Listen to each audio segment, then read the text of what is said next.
Hello everyone! Today we are continuing our dive into Historic Brawl with another commander new from Caverns of Ixalan, which I think is an absolutely amazing powerhouse in the format.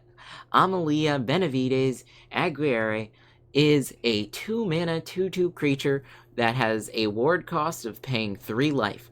Additionally, whenever we gain life, we get to explore, and then, if we have the power of our commander at exactly 20, we can go ahead and destroy all other creatures. So that's going to be a pretty insane board wipe. If we can gain that life, get up to 20, wipe our opponent's board, then hit them in combat for 20 damage, that's going to be huge value for us. So, of course, since we have this life gain contingency, we are playing a life gain based deck.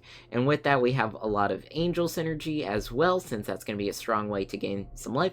And we are focused on a fairly aggro early game plan with some additional value over the course of the game. So let's first talk about how we want to gain some life. Ajani's Welcome is one of the many cards we have here that'll gain us life when creatures enter the battlefield under our control. So we've got this, we've got Authority of the Consuls for our opponent's creatures entering the battlefield, we've got Soul Warden as well for any creature, Luminarch Veteran for our creatures, and then we also have Daxos for our creatures entering the battlefield or dying, as well as Impassioned Orator for whenever our creatures enter the battlefield under our control. So that's a lot of ETB life gain effects on all of our creatures, and that's going to be really strong for us. Pristine Talisman is a fun ramp piece to call out, since we'll be gaining 1 life each time we go ahead and tap that. As far as a small little combo in this deck goes, we have Cauldron Familiar Witch's Oven. This is going to be a whole bunch of life gain, definitely worth including in the deck. And I almost forgot, Elias Eel Core. This is a huge value card here. We've got Death Touch. Whenever a creature enters the battlefield, we'll gain that 1 life. And whenever our creature we control dies, we can have our opponent lose a life. So that's also going to be really strong for us. Now, we do also have other cards that are going to benefit from that life gain. So Voice of the Blessed is probably going to be one of the best there, since we have the ability to get Vigilance and Indestructible as we get more and more counters. We also have our Hallowed Priest, which is going to get bigger, much like Ajani's Pridemate, which starts with 1 more power and toughness. We have Celestial Unicorn as well, so that's also going to be really strong for us. Now, Linden is really good, where whenever a white creature we control attacks, we can gain a life, so that's a lot of potential life gain for us there as well, and a lot of triggers to explore with Amalia. Let's see, Abiding Grace is really good in this deck, as you might have noticed. Most of our cards are 3 mana or less, but we do have a lot of 1 mana cards that give us a lot of value, so we can return a whole bunch of cool things. I think one of the best options here is Serra Ascendant, since it's going to be so easy for us to hit 30 life starting at 25 in this game mode. This is going to be a 1 mana 6/6 that we get to keep bringing back. We also have Ailseed of Life's Bounty, so we can actually give protection from a color each turn, which is also powerful, and a whole suite of other powerful cards here. Swords of Plowshares is the premier white removal spell, so gotta include that as well. And then Shadow Spear is going to be really good, since our commander is going to be getting very large. And of course, we have a bunch of different spells that do different things, some more removal spells in black. I think Black Market Connections is kind of a sleeper pick here, because you might say, why do you want a card that has you losing life in a deck that wants to gain life? Well, we're going to be gaining so much life that the Black Market Connections is basically free, never going to threaten us, and we can actually use all of the modes here to have some good things going on. Now, Veto, Thorn of Dusk Rose is also very powerful, turning our life gain into life loss for our opponent. Definitely worth including here. If we're talking about closers, Ajani Strength of the Pride is absolutely insane. It's not going to be unreasonable to say we'll have 15 more life than our starting life total, and that's just going to wipe our opponent's board and let us swing in for lethal. But if not, we can either use this to gain a bunch of life with its plus ability, or we can create a bunch of Ajani's Pridemates here, which are each going to get bigger as we gain life. A new card that I think is a really good synergistic card with this deck is the Starving Revenant. When it enters the battlefield, we get to Surveil 2. 2, and then for each card you put on top of your library, we draw a card and lose 3 life. It has Descend 8, and whenever you draw a card, if there are 8 or more permanent cards in your graveyard, target opponent loses 1 life and you gain 1 life. So that's absolutely insane to have on a card draw effect, right? This is going to be really good with a lot of other black decks as well. I think this card is going to slot into a whole bunch of decks, but in particular, giving us the life gain on our card draw is good. So like I said before, we've got a bunch of removal, and then we do, of course, have some payoffs for having a bunch of life gained each turn. So here, if we gain 4 more life, we make a 4/4 Angel token. Same thing as Resplendent Angel, except that's 5 or more life. And over here at the beginning of your end step, if we gain some life, each opponent sacrifices a creature, and we can return a creature from our graveyard to our hand. Also good value since we are playing on a low curve and expect to have a bunch of small creatures in the graveyard. So yeah, this is pretty much the deck. If we take a look at the mana base, we have a mix of things: Castle Ardenvale, Cave of the Frost Dragon. We've got some of our creature lands. Some lands that tap for both colors. I think Restless Fortress is actually a really good card from the last set here. That ability to, on the attack trigger, gain 2 life and have our opponent lose 2 life is really strong, since we can kind of push through 2 damage for free just by attacking, or we can gain some life, so that'll really fix things. And we did include a copy of Radiant Fountain just because we want some life gain in our mana base. Why not? So yeah, if you guys have been enjoying my videos, make sure you subscribe to the channel to stay up to date on my latest content, and if you do enjoy this video, make sure you give it a like. Let's go ahead and see how this deck does. Alright, well, this looks pretty good. We'll go ahead and keep. We're gonna start with the Concealed Courtyard. No reason to shock in Godless Shrine until we have to. And here we will, because I want Daxos.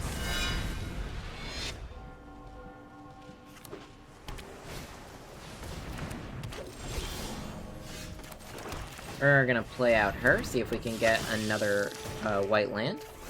And we do. Perfect. No attacks.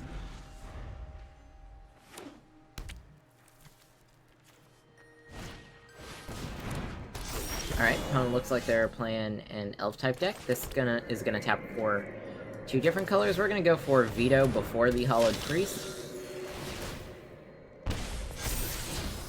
That's gonna be good. We'll attack with both here. Definitely want to pressure our opponent's life total.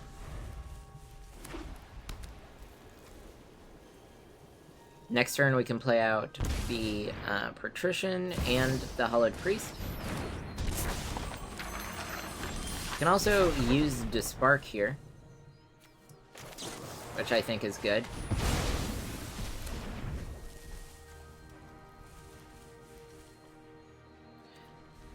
We'll just go ahead and send that back to our opponent's command zone. This is going to keep us with really strong early game pressure. And we'll play you out. Let's see. This could give us some more card draw. Not terrible. I think we'll go ahead and keep. Attack with everything. We'll block with block the veto. That's fine.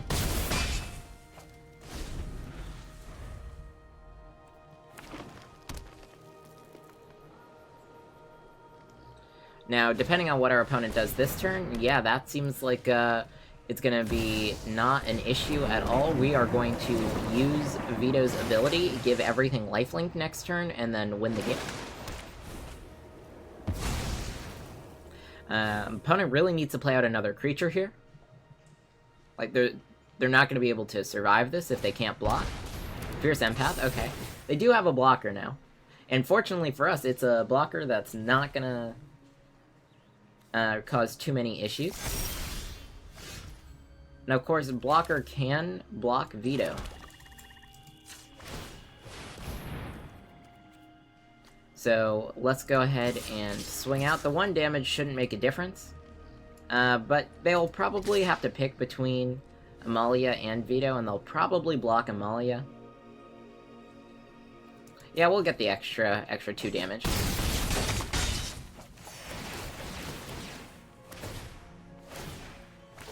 And, well, that's the game.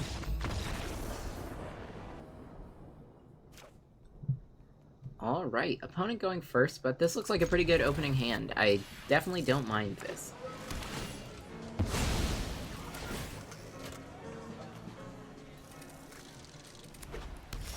Opponent should be playing out a decent number of token-based generating cards.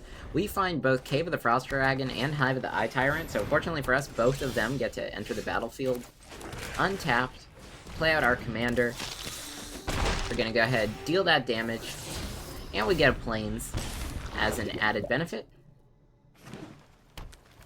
I think next turn we go Voice of the Blessed Witch's Oven.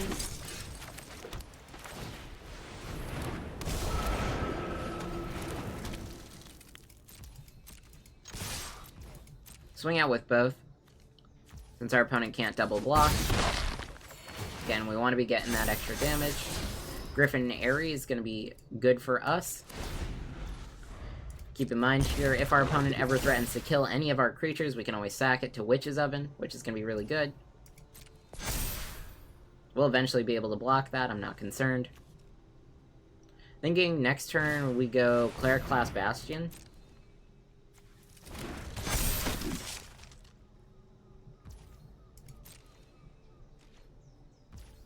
Interesting, no attacks. Let's see, we go Cleric Class. We could also go Radiant Fountain for Griffin Aerie trigger, but I think we do just go with the Bastion instead.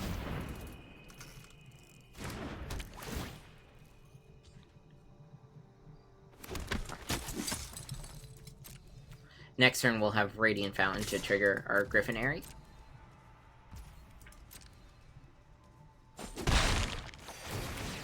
Gain 2 life, get the +1/+1 counters.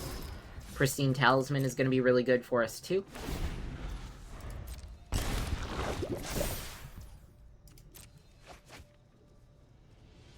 Bastion will grow our creatures if we block their largest one.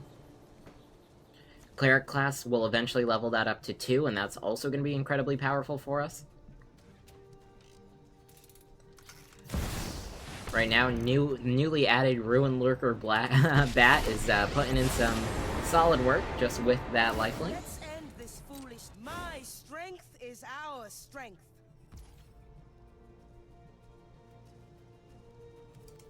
Okay, lots of potential card draw for our opponent. Let's go. Nope, can't tap like that, so we'll go Radiant Fountain. Gain 3. Get some +1/+1 counters. Griffin Aerie. This is going to give us Griffin with flying. Pristine Talisman. Tap the Talisman. Gain 2 life. We now have flying there. Recommission. I'm actually not too concerned about getting things back. We'll move to attackers. They can't block flying, so we're just gonna smack their Planeswalker just a little bit.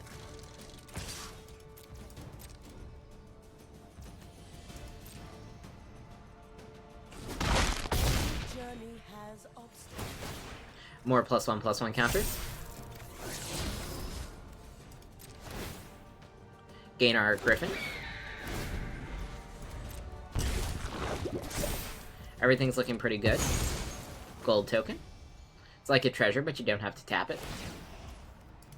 My strength Back up is at 9. our strength. Now we'll be able to kill their Planeswalker next turn. Interesting. Board wipe, most likely.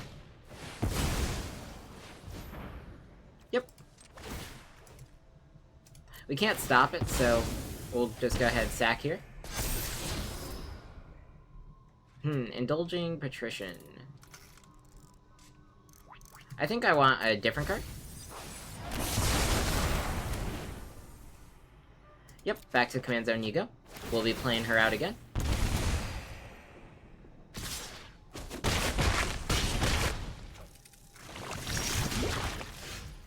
Ooh, Veto is really strong here. Let's go Veto.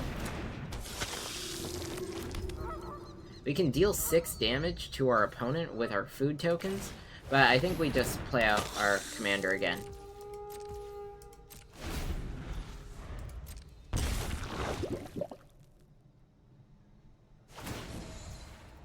Okay, that's fine. They get the emblem. And flows.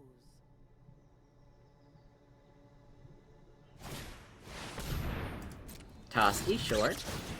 So opponent's gonna be drawing a ton of cards. I actually don't even know what they can do with all the cards that they're gonna draw. That's fine. Again, I think it's... Our opponent is at a point where they're drawing so many cards that they're gonna be at a disadvantage.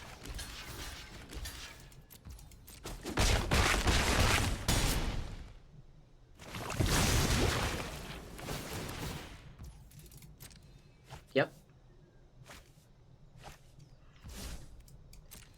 My turn.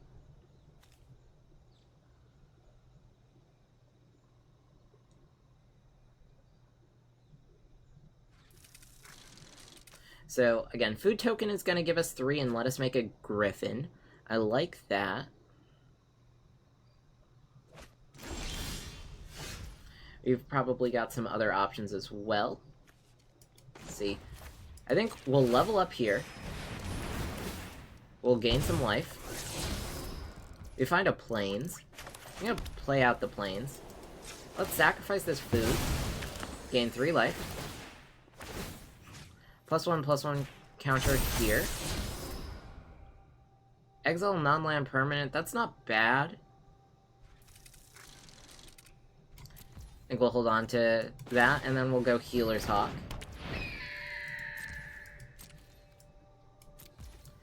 End the turn. Make ourselves a Griffin. We're looking pretty good in terms of blockers.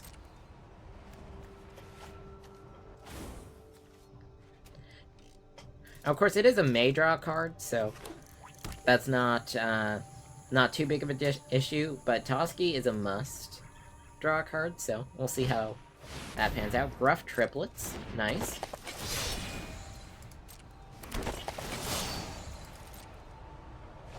Very fun.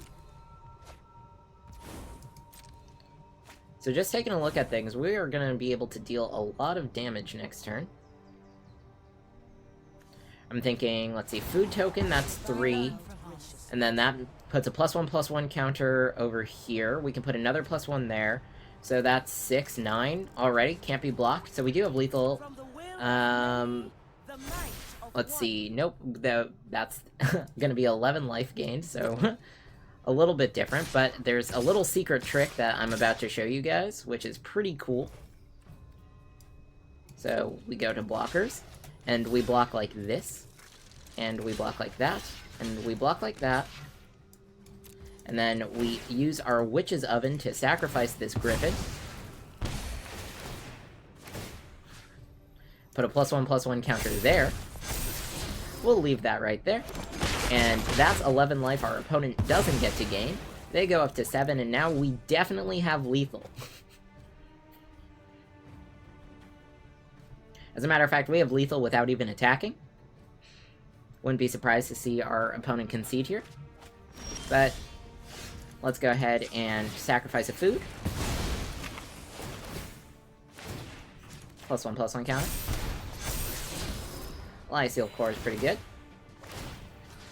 +1/+1 counter. And let's sacrifice a food token.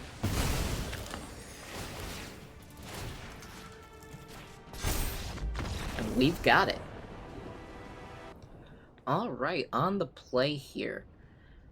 Now we do have veto, we've got some removal. This isn't bad, but I do think we want to take a mulligan just to find a better opening hand. I do like this more. So we'll go ahead and keep Concealed Courtyard into Luminarch Veteran.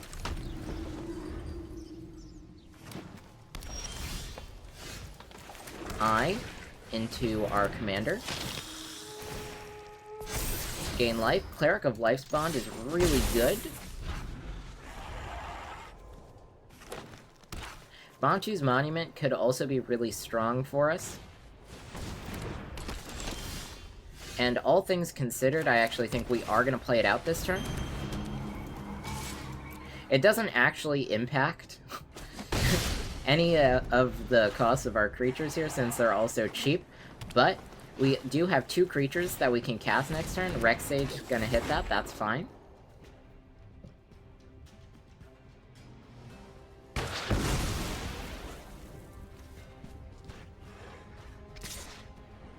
No blocks. Thanks for tapping down one of your blockers, though, opponent. We're going to go ahead and play out our Cleric. Gain life. +1/+1 counter. Explore. We find Radiant Fountain. Ruin Lurker Bat. +1/+1 counter. Explore. Resplendent Angel will keep you.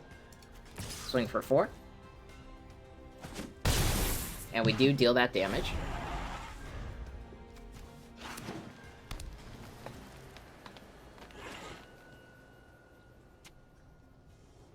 Our creatures are going to start growing out of control pretty quick, as we're able to consistently gain life. 1 ring, sure.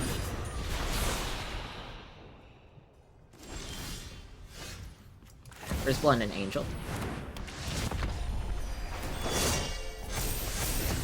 A Johnny's Pride Mate's going to be really good for us. Do I want to try and save the Radiant Fountain? I don't think so, because then we can just use 6 mana next turn to pump the Resplendent Angel. No attacks. I think pumping the Resplendent Angel is going to be better than playing out the Pride Mate.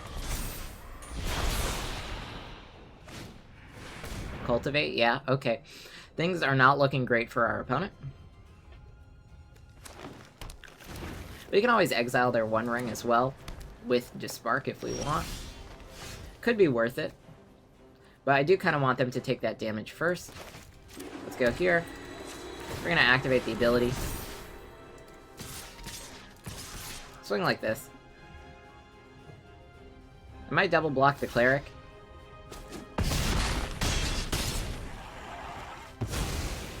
But they do not. +1/+1 counter. Impassioned Orator, that's really good. Keep you. Down at 6, I think the 1 ring is more harm than it is helping our opponent. So we're going to keep Dispark for our opponent's commander, and it looks like we've got it. Okay, so as we saw, Life Gain Aggro is a really powerful archetype, and Amalia is a fantastic commander for this.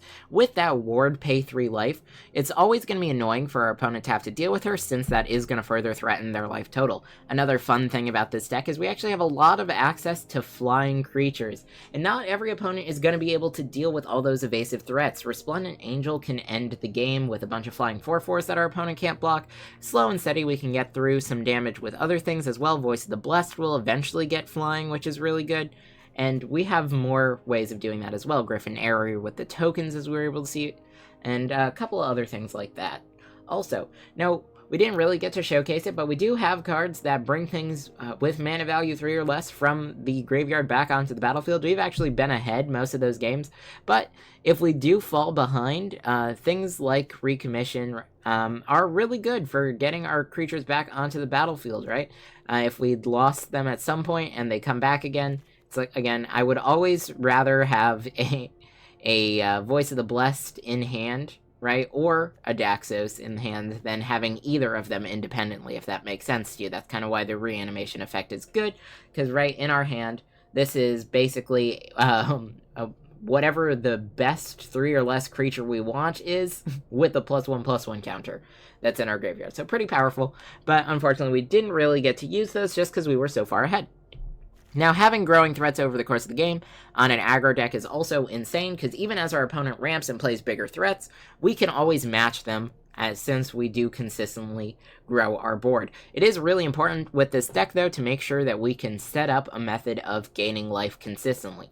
If we can't gain life consistently, this deck kind of stops to function, and we're just playing a bunch of, like, decent small creatures that have potential, but don't utilize it. So definitely make sure that you have some way to enable life gain each turn while you're mulliganing in that opening hand. But yeah, that's the deck. If you guys have enjoyed this video, make sure to give it a like, and if you have any ideas for another deck you'd like to see me play, why don't you let me know in a comment down below. I'll see you all next time.